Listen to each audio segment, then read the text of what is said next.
जय हिंद दोस्तों, आप सबका स्वागत है NCERT 2Q चैनल पर। हम आपको आज जो है NCERT से रिलेटेड हिस्ट्री के बारे में चर्चा करेंगे। भौगोलिक खोज की आवश्यकता जो पड़ी वो क्यों पड़ी। जो सबसे पहले मार्को पोलो जो थे वो इंडिया की यात्रा किए।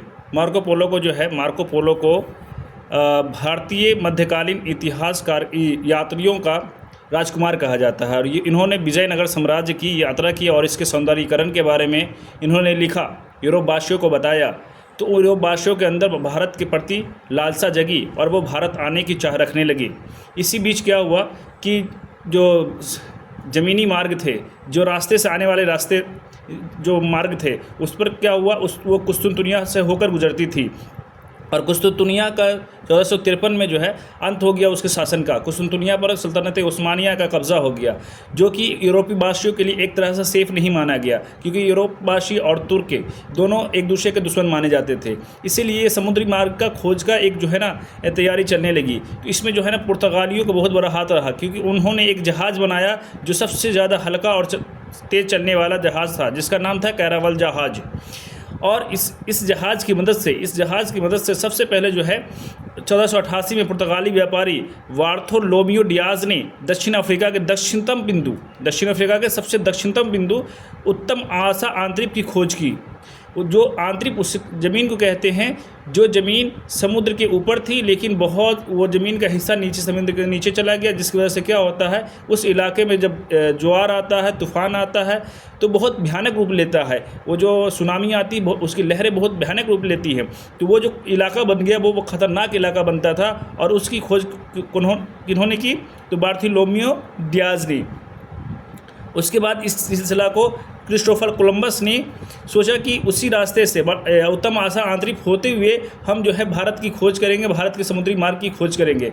और उसी नियत से जो है कोलंबस जो है 1492 में निकला और वो उत्तम आशा आंतरिक में पहुंचा और किसी तूफ़ान की लहरों की वजह से वो वापस जो है अमेरिका की सभी ज़मीन के आसपास चले गए। और वहाँ जो है उन्होंने देखा क्या कि वहाँ जो है लाल लोग हैं, यानी कि जो अमेरिका के लोग होते हैं, तो उन्होंने उन्हें क्या कहा, रेड इंडियन कहा। क्या कहा? Red Indian. वो जो है कोलंबस जो है अमेरिका को भारतीय उपमहाद्वीप समझा, इसलिए वहाँ के निवासियों को उन्होंने रेड इंडियन कहा। लेकिन आगे चलकर एक नाम हुआ अमेरिगो वेस्पुची, जिन्होंने अमेरिका को पूरी तरह से डिटेल में समझा और अमेरिका के बारे में बताया। तब जाकर लोगों को पता चला कि ये भारत नहीं बल्कि अमेरिका है। और इन्हीं के नाम पर, अमेरिगो वेस्पुची के नाम पर ही उस इलाके का नाम पड़ा अमेरिका, जो कि आज दो महादेश के रूप में दक्षिण अमेरिका और उत्तरी अमेरिका है, और उसके अंदर एक यूनाइटेड स्टेट ऑफ अमेरिका देश है ना। फिर इसके बाद जो है वक्त आया 1498 का, माफ़ कीजिएगा 1498 का, है ना। तो 1498 के जो पुर्तगाली यात्री थे वास्को डी गामा ने अब्दुल मजीद से मदद ली। किससे? अब्दुल मजीद से। कहाँ? उत्तम आशा आंतरिक पहुँचकर, यानी दक्षिण अफ्रीका पहुंचकर अब्दुल मजीद से मदद ली, जो कि गुजरात का व्यापारी था। और उनसे जो है ना भारत के बारे में रास्ता पूछा और उन्होंने रास्ता बताया। तो 1498 में वास्को डी गामा भारत के समुद्री मार्ग के लिए निकले और वो कहाँ पहुँचे? केरल के कालीकट पहुँचे। कहाँ पहुँचे? केरल के कालीकट। और उसका स्वागत किसने किया? राजा जमोरिन ने उसका स्वागत किया।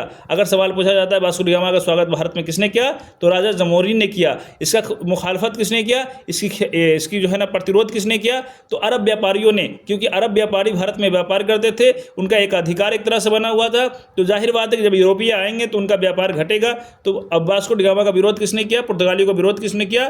तो अरब के व्यापारियों ने। वास्को डी गामा का कहाँ का रहने वाला था? तो पुर्तगाल का रहने वाला था। और ये उत्तम आशा आंतरिक होते हुए भारतीय समुद्री मार्ग की खोज की। याद रखिएगा, वास्को डी गामा ने भारत की खोज नहीं की है, बल्कि वास्को डी गामा ने भारतीय समुद्री मार्ग की खोज की है। वास्को डी गामा जो यहाँ से मसाले वगैरह लेकर गए, जो बिजनेस लेकर गए, उससे उनको 26 गुना मुनाफा हुआ। कितना मुनाफा हुआ? 26 गुना मुनाफा हुआ। और आगे चलकर 1519 में मैगलन नाम का व्यक्ति पूरी दुनिया का चक्कर लगाया पूरे दुनिया का चक्कर लगाया, जिससे ये पता चला कि दुनिया जो है, जो समुद्र जो है वो एक दूसरे से मिलती जुलती है। और ये पूरी दुनिया का चक्कर लगाने वाले सबसे पहले व्यक्ति थे मैगलन। और इससे क्या हुआ, इनके चक्कर लगाने से भौगोलिक खोज का परिणाम क्या हुआ कि व्यापार वाणिज्य जो है बढ़ने लगे। अब निवेशिक साम्राज्य बढ़ने लगा, वाणिज्यवाद हुआ, ईसाई धर्म जो है और सब जो उसकी कल्चर थे, यूरोपीय कल्चर, वो एक्सप्लॉइट होने लगे और दास व्यापार का पूरा विकास होने लगा और भ्रांतियों का अंत हुआ। भ्रांतियों का अंत होने का मतलब लोग उस ज़माने में ये समझते थे कि समुद्र में जाने से जो है खतरा हो सकता है, समुद्र से दूर जाएंगे तो कहीं रास्ता भटक गए तो भटक के रह जाएंगे, वापस नहीं आ सकते, समुद्र का अंत नहीं है, दुनिया चपटी है, ऐसी लोग माना करते थे। लेकिन ये भ्रांतियों का अंत हुआ, किसकी वजह से? ये भौगोलिक खोज होने में इसमें सबसे बड़ा योगदान किसका है? मैगलन का, जो पूरी दुनिया का सबसे पहले चक्कर लगाया। और जो है इसमें जो है ना ऑस्ट्रेलिया महाद्वीप का खोज किसने किया? Captain cook. और उसी में जो है न्यूजीलैंड का जो है ना, अगर ऑस्ट्रेलिया महाद्वीप की बात करें तो वो न्यूजीलैंड में आता था, इसलिए कैप्टन कुक भी माना जाता है। और न्यूजीलैंड जो देश है उसकी खोज किसने किया है? तस्मान ने खोज किया है। और जो है भारत में पुर्तगाली सबसे पहले कब आए? तो 1498 में। और इंग्लैंड वाले व्यापारी कब आए? 1607 में, व्यापार करने के नियत से। ऐसे इससे पहले भी अकबर के ज़माने में आए थे इंग्लैंड वासी, लेकिन इस समय जो है कैप्टन हॉकिंस जो है जहांगीर के दरबार में व्यापार करने के नियत से आए थे। इनका जो है ना पहला व्यापार जो है कोच्चिन में खोला था। और इनका जो पहला फैक्ट्री है वो सूरत में खोली गई जहांगीर के ऑर्डर पर, इजाज़त से। ठीक है भाइयों, ये वीडियो अगर पसंद आई हो तो आप अपने दोस्तों के साथ लाइक करें और अपने दोस्तों के साथ शेयर करें और लाइक करें और इस चैनल को सब्सक्राइब करें। उम्मीद है कि आप यहाँ पर बिहार पुलिस के वो फैक्ट जानेंगे जो एग्ज़ाम्स के लिहाज से बहुत ही ज़्यादा इम्पोर्टेंट है। आप देख सकते हैं कि ये जो है 9th क्लास का पहले चैप्टर का NCERT का जो है ना निचोड़ है। आप पूरे चैप्टर को पढ़ने बैठेंगे तो आपको 15 से 20 मिनट लगेगा और उसको समझने में उसमें से मैंने निकाल कर हर एक पॉइंट को रख दिया है। उस चैप्टर से इससे ज़्यादा और क्वेश्चन कुछ नहीं बन सकते और ये बहुत ही ज़्यादा इम्पोर्टेंट है। Thank you for watching.